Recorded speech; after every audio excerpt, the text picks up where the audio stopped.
చెప్పండి శ్రీమంతులు గారు, అంటే వాస్తవానికి ఏం జరుగుతుంది? అంటే ప్రస్తుతం ఎక్కడ చూసినా కూడా జై శ్రీరామ్ అనే నినాదం ఎక్కువ వినిపిస్తున్న పరిస్థితి. దేశాన్ని హిందూ దేశంగా మార్చడమే మా యొక్క అంతర్గత ఎజెండా అని చెప్పేసి ఆర్ఎస్ఎస్ చెప్తుంది, అదేవిధంగా బీజేపీ చెప్తుంది. అందులో భాగంగానే ఈ తీర్పు వెలువడడం మనం ఎలా చూడొచ్చు అంటారు? అంటే ప్రధానంగా ఏం చర్చ నడుస్తుంది క్రైస్తవ్యంలో అంటే మీరేం చెప్పుకొస్తారు? ప్రస్తుతానికి దేశంలో రాజ్యాంగ విరుద్ధమైనటువంటి అల్లర్లు సృష్టించటం ప్రస్తుత హాట్ టాపిక్గా ఇప్పుడు దేవుళ్ళు పేరు మీద లేకపోతే మతాల పేరు మీద రాజకీయాలు నడుస్తున్నాయి. ఇటువంటి కుళ్ళు కుతంత్రాలతో నిండిపోయినటువంటి రాజకీయ వ్యవస్థ మార్పు రావాలి.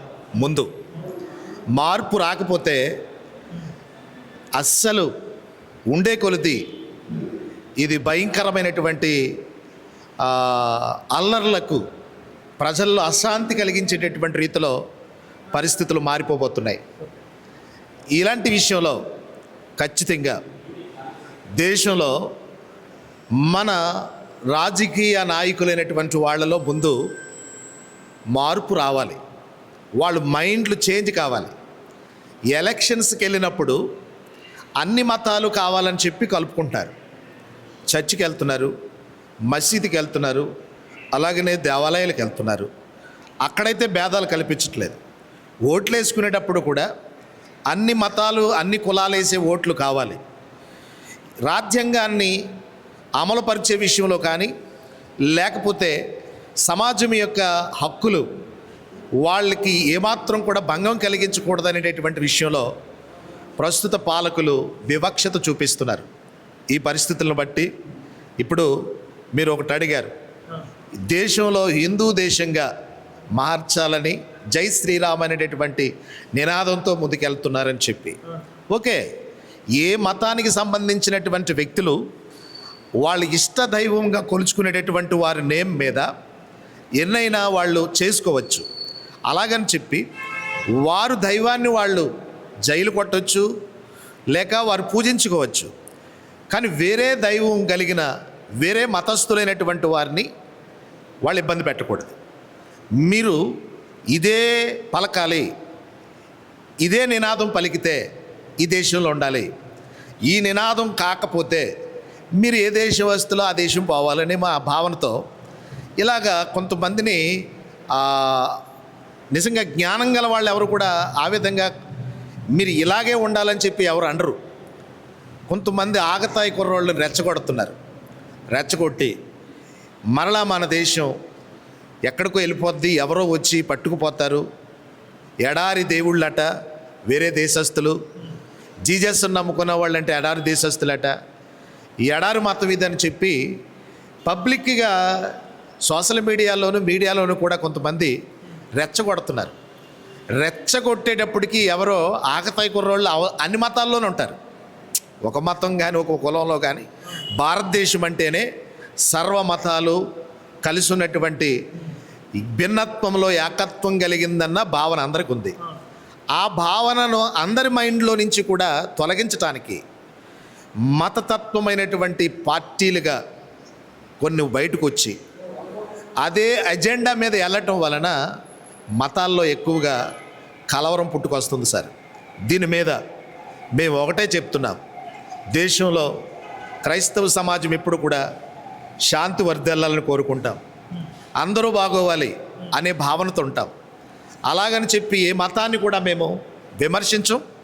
మా మతం జోలికి వచ్చి లేకపోతే మా మీద దాడి చేసినా కానీ ప్రస్తుతం మీరు చూస్తున్నారు, ఎక్కడైనా దాడులు జరుగుతూ ఉంటుంటే క్రైస్తవుల మీదే జరుగుతున్నాయి, కానీ హిందువుల మీద ఎక్కడ క్రైస్తవులు దాడి చేశారన్నది మీ దృష్టిలో ఎక్కడైనా చూశారని అంటే ఎక్కడా లేదు. వీళ్ళ మీద దాడి చేసి వీళ్ళని కొట్టినా కానీ వీళ్ళు తిరిగి క్షమాపణ వాళ్ళకి ఇస్తున్నారు. ఇదే భావన. ఎక్కడికైనా కానీ యేసు ప్రభువుని ప్రేమను చెప్పడానికి వెళ్తూ ఉంటుంటే ఇదయ్యా పరిస్థితి అని చెప్తుంటుంటే మీరు ఎవడు రమ్మన్నాడు ఇక్కడ మతం మార్చేస్తున్నారని చెప్పి రానివ్వట్లేదు. రానివ్వకుండా వాళ్ళని గెంటేస్తున్నారు. అంటే పర్మిషన్ లేకుండా వెళ్ళడం అనేది తప్పే కదా. అంటే ఊర్లలో పర్మిషన్ అనేది సువార్త అనేది మీరు అంటారు, అంటే మా ప్రమేయం లేకుండా, మా అనుమతి లేకుండా మా ఊర్లోకి వచ్చి మీరు ఎలా మతబోధ చేస్తారనేది ఆ ఊర్లలో ఉన్న హిందువుల యొక్క అభిప్రాయం. దాన్ని మనం తప్పు పట్టడం అనేది 100% రాంగ్. అంటే ఇప్పుడు మీ పర్మిషన్ లేకుండా మీ ఇంటి ముందుకు వచ్చి ఒక హిందువు వచ్చి అదే తనకు సంబంధించిన మతానికి సంబంధించిన ప్రబోధ చేస్తానంటే మీరు ఊరుకుంటారా? మా ఇంట్లోకి వచ్చి మా మతం వేరే మతం గురించి చెప్తే, మాకు ఇష్టం లేనటువంటి మతం గురించి చెప్తే తప్పది. ఒక ఈదులో నుంచి పోతున్నాం, ఒక ఈదు రాజమార్గం అది. అది రోడ్డు అనేటటువంటిది అందరిది. అది ఆ ఇంటికి ఈ ఇంటికి మధ్యలో ఉన్న వాళ్ళదే కాదు రోడ్డు. అది ఊరనేది కూడా గ్రామస్తులే కాదు, భారత భూమి మీద ఉన్నటువంటి భారతీయులందరూ భారత భూభాగంలో ఎక్కడైనా నివాసం చేయొచ్చు, ఎక్కడికైనా వెళ్ళి సువార్త ప్రకటించుకునేటటువంటి మత స్వేచ్ఛ హక్కు రాజ్యాంగం కల్పించింది. మీరు వెళ్ళి పలానా ఊరు రాకూడదని అన్నారంటే, లేకపోతే ఊళ్ళో ఉన్నటువంటి వారిని కూడా బహిష్కరించడం కూడా చట్టవిరుద్ధం. చట్టాన్ని వాళ్ళ చేతుల్లో తీసుకోకూడదు, అధికారం ఉన్నంత మట్టికి. వాళ్ళ చేతుల్లోకి వాళ్ళు తీసేసుకుని చట్టవిరుద్ధమైనటువంటి రీతిలో కొట్టడం, వాళ్ళ దగ్గర బైబిళ్ళు చింపేయటం, కింద పడేసి తొక్కేయటం, కాల్చేయటం, ఆడవాళ్ళని కూడా అసహ్యమైనటువంటి మాటలు మాట్లాడటం, కొంతమంది ఆ మార్గాన్ని పోతున్నటువంటి వాళ్ళ మీద రాళ్ళు గిరిపెట్టడం, ప్యాడ్ నీళ్ళు జల్లేయటం, ఈ విధంగా ఈ బేభత్సం పుట్టించేటటువంటి వాళ్ళు మాత్రం నిజంగా వాళ్ళు ప్రేమ అనేటటువంటిది ఎరుగుంటే ఎవరి మతాల గురించి వాళ్ళు చెప్పుకోవాలి తప్ప ఇతర మతాలని విమర్శించేటటువంటి వాళ్ళు ఎవరైనా ఉన్నారనుకోండి, అలాంటి టైంలో మనం ప్రశ్నించవచ్చు తప్ప ఎవరు దేవుడి గురించి వారు ప్రకటన చేసుకుంటా పోతుంటున్నప్పుడు ఆప్ చేయడానికి ఎవరికి రైట్స్ లేవు. అంటే ఈ మధ్య మందాకృష్ణ మాదిగ గారు కూడా ఒక కీలకమైన వ్యాఖ్యలు చేశారు. ఎవరైతే మత ప్రచారం చేస్తున్నారో వాళ్ళు అగ్రవర్ణాలు, కులం మారితే వాళ్ళకి అది వర్తించిద్దేమో, కానీ వెళ్ళి కూర్చొని వచ్చే భక్తుల మీద ఈ ప్రతాపం కరెక్ట్ కాదు అని చెప్పేసి కూడా తీవ్రంగా ఆయన కూడా వ్యతిరేకించారు. అయితే ఆయన మీద ప్రస్తుతం బ్రాహ్మణ సమాజం కూడా ఏకదాడిగా ప్రెస్ మీట్లు పెట్టి ఆయన వాదనను కూడా తప్పుపెట్టే ప్రయత్నం చేస్తున్నారు కదా. మందాకృష్ణ మాదిగ గారి వ్యాఖ్యల గురించి చెప్పాలండి మీరేం చెప్తారు? మందాకృష్ణ గారు వారు చెప్పినటువంటి వ్యాఖ్యలు బ్రాహ్మణులను తప్పు పట్టలేదు. బ్రాహ్మణ వ్యవస్థలో కులం అనేటటువంటిది అది అంటరానితనం అనేటటువంటిది వాళ్ళలో నుంచి ఎక్కువగా వచ్చిందని, వాళ్ళే ఈ వ్యవస్థను అంతటినీ కూడా ఈ విధంగా తయారు చేసింది కూడా వాళ్ళేనన్న భావనతో బ్రాహ్మణ వ్యవస్థ అనేటటువంటిది బ్రాహ్మణులు అంటలేదు, ఒక వ్యక్తిగతంగా మాత్రం అనటం లేదు. దేవుడు అన్నవాడు బ్రాహ్మణులకి దేవుడే, ఎస్సీలకి దేవుడే, బీసీలకి దేవుడే, ఓసీలకి దేవుడే. కులానికో దేవుడు అని ఉండడు. కానీ ఈ బ్రాహ్మణులు మాత్రము టార్గెట్ చేసి మాత్రం ఆయన మాట్లాడలేదు.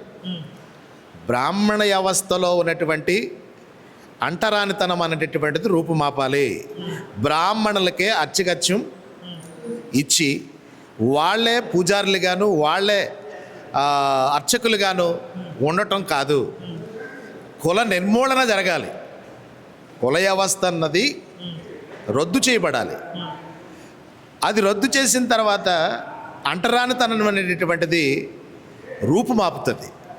అది నా ఉద్దేశం అని చెప్పి వారు చెప్పారు తప్ప బ్రాహ్మణుల్ని వాళ్ళని వేరే ఉద్దేశంతో విమర్శించినటువంటి విధానం కాదని మా భావన, మాకు అర్థమైంది అది.